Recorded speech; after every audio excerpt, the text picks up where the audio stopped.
s'il y a bien quelque chose qui me fait de la peine, c'est bien ça. De plus en plus de luxembourgeois font le choix de devenir frontaliers.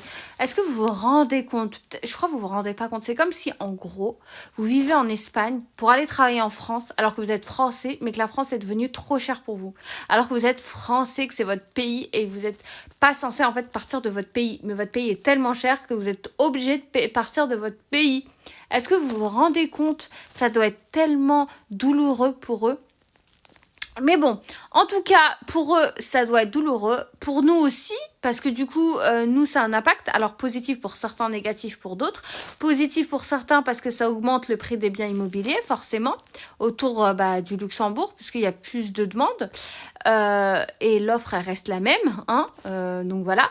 Donc, du coup, c'est positif pour certains qui ont déjà investi dans un bien immobilier, par exemple. Mais c'est négatif pour ceux aussi qui... même ceux qui ont déjà investi, ceux qui ont déjà investi, mais qui, du coup, vivent dans ces villes-là et qui travaillent en France, donc ils n'ont pas le salaire luxembourgeois et qui ont un salaire français. Donc, ils se retrouvent avec des villes trop chères pour eux. D'ailleurs, ça commence à l'être... ça l'est déjà vers la Suisse. Dans les villes frontalières à la Suisse, les villes françaises, c'est extrêmement cher pour les gens qui travaillent en France et qui vivent à cet endroit-là. C'est pas encore le cas chez nous, dans le Grand Est, mais si ça continue, ça va le devenir. Donc c'est pour ça que je dis c'est positif et négatif sur certains points. En tout cas, ça me fait de la peine. C'est la conclusion.